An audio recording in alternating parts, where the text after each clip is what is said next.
Hi everyone. Welcome to another episode of AXIOM TV. I'm your host. Um, Thinker Salute.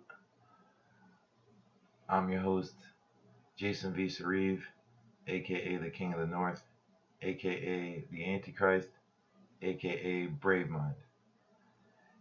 How's everyone today? Hopefully well.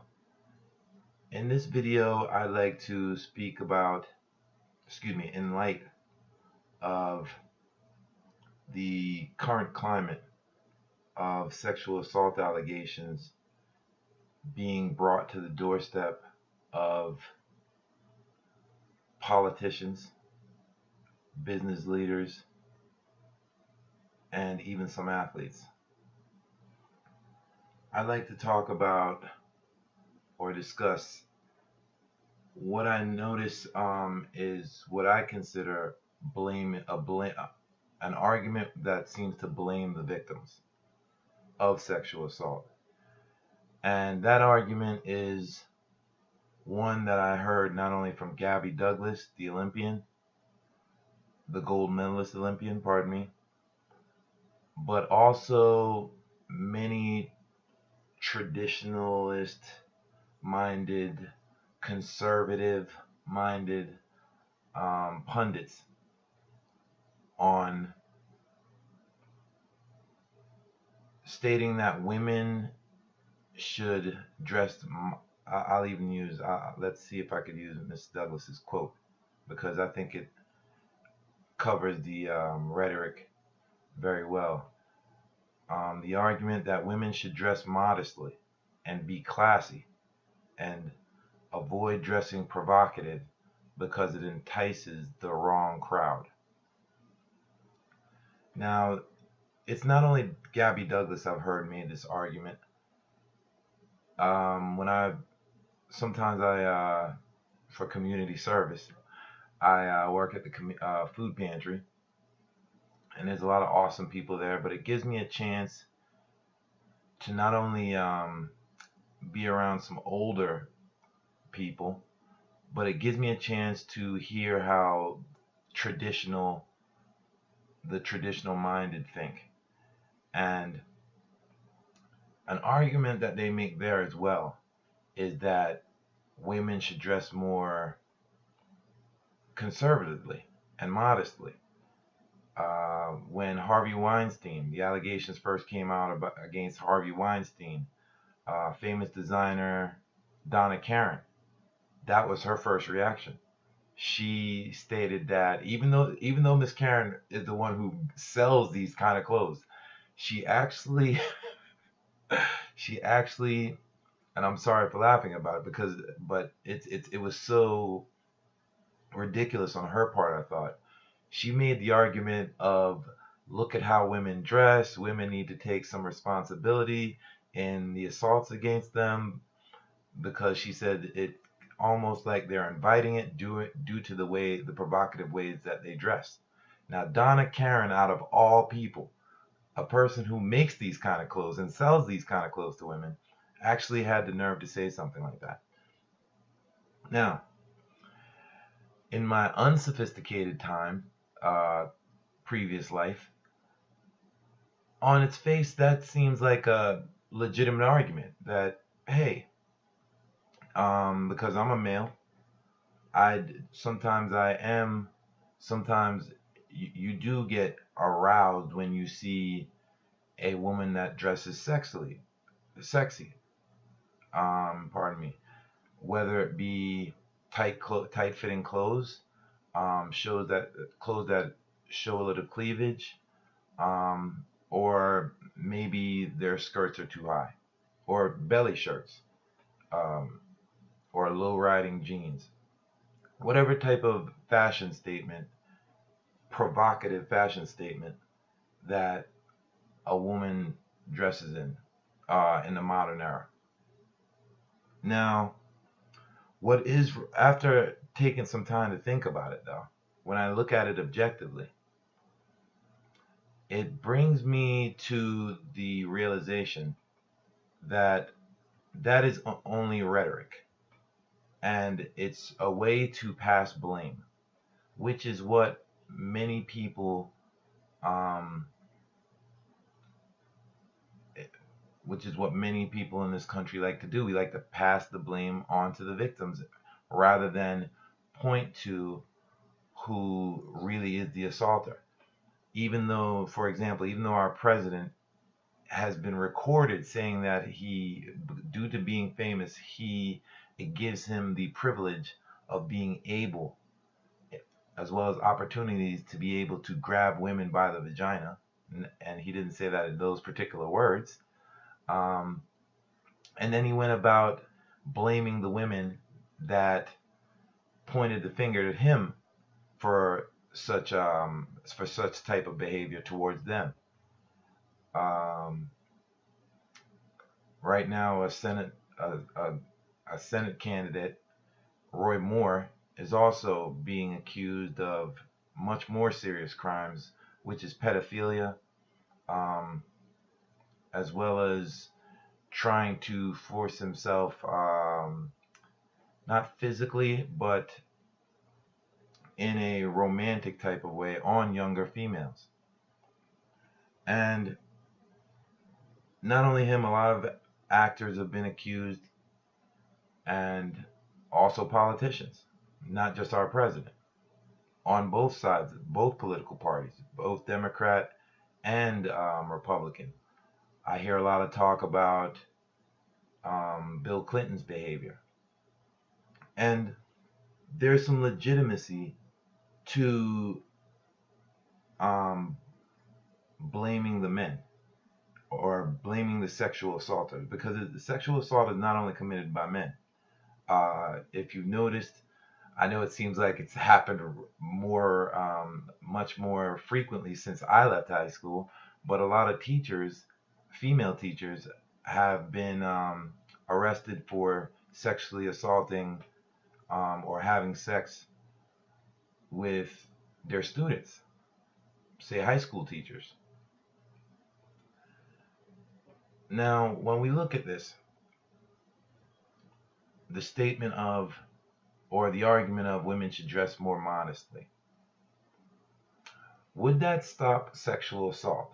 Or would it drastically, substantially cut down the amount of sexual assaults?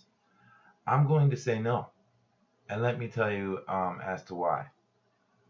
In Muslim countries, and let's go to the fundamentalist Muslim countries, where the females are required to dress with a burqa or head covering all the way down to their toes. Everything's covered up when it comes to females over there, except their eyes or their face. They still report rape, significant amount of rapes over there. Also, when you want to bring that argument back to here, actor Terry Crews, who's a male, or actor Kevin Sorbo is another one who's a male. Both of those gentlemen reported sexual inappropriate behavior by others towards them. Terry Crews was at a party. Was he dressed provocatively to invite him being having his genitals groped by a Hollywood agent? So, or if we want to look at when the fact that sexual assaults happen in prisons in America, is this due to the prisoners dressing sexually inappropriate? And I guess before I even get into those examples, I should address the fact that when we say the terms like women should dress modestly and not provocatively, first off, these are subjective words. Modest in whose opinion? Provocative in whose opinion? Who sets the standard for what those are? What the actual metric for those things would be? So those are actually subjective, and that's just opinion. Those aren't facts. So when we say that women should dress modestly, because they're inviting sexual assault. Are we saying that, let's use the Catholic priest that assaulted little boys for decades? Did they assault those little boys? Did the priest assault those little boys due to the boys being dressed provocatively? When a pedophile assaults a little girl, is that person assaulting that little girl due to the little girl being dressed provocatively and inappropriately? No. What causes the root cause of sexual assault is arousal.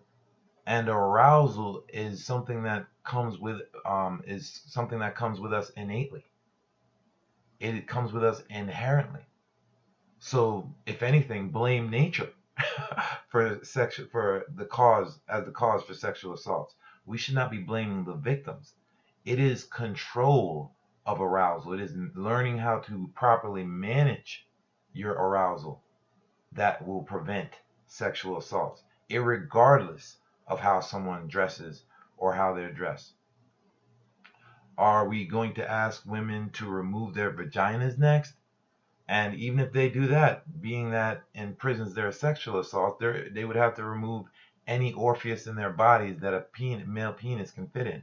And since males aren't the only ones who commit sexual assaults, are we saying that the female high school teachers that sleep with their students, are they sexually assaulting those male students due to the male students coming to school dressed provocatively? So that argument is complete rhetoric and fallacy. There's no substance behind it. And I notice it's a talking point and an argument that a lot of older time folks like to use, a lot of religious folks like to use, even though when you go to some churches these days, you see a lot of females dressed very provocatively, sitting in the front pew. So I just wanted to make sure that we do not get taken in by an argument that seems like it is legitimate on its face, but it's only so nominally. Once you look past the superficiality of it, you come to realize that no, it is fundamentally, it's just a bad argument to make. It's victim blaming instead of taking responsibility for one's own actions, instead of the attackers being properly blamed for their actions. We should not turn around and point the finger back at the victims, when they are not the ones who did anything but was alive. Their only crime was being alive. And that's basically what we're saying. You shouldn't, because regardless if women dress fully clothed, a person who is aroused and determined to sexually assault someone, it doesn't matter if everyone in that society is fully clothed, fully dressed from head to covered from head to toe, rapists will continue to rape. Rapists will act on their impulses. So it is, if anything, it is more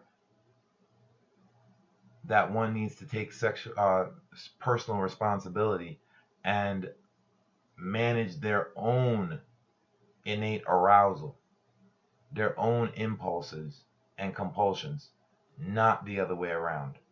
And that's the short statement I wanted to make on that particular argument. I just wanted to debunk and refute that real quick. Hopefully I presented enough cogent examples to illustrate that. Anyway, share this video. If you find any value in this video, please hit the like button, subscribe, and hit the bell icon to receive future notifications from our channel. Remember, AXIOM TV is not necessarily my channel. I only started it. This is a channel for anyone who wishes to be an objective thinker and not biased as these statements are. Women should dress more modestly and unprovocatively. From whose point of view? It's never pointing to the fact that in this country we do not prepare men or teach men or females as well how to properly manage or effectively manage our arousal, which is the root cause of sexual assaults. Thank you.